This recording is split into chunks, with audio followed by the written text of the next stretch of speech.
I had to have the moss removed off the roof of my house, and so did two of my neighbors.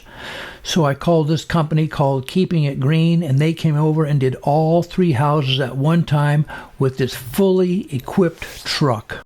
Here's a shot of 2 of the guys up on the roof spraying the moss off.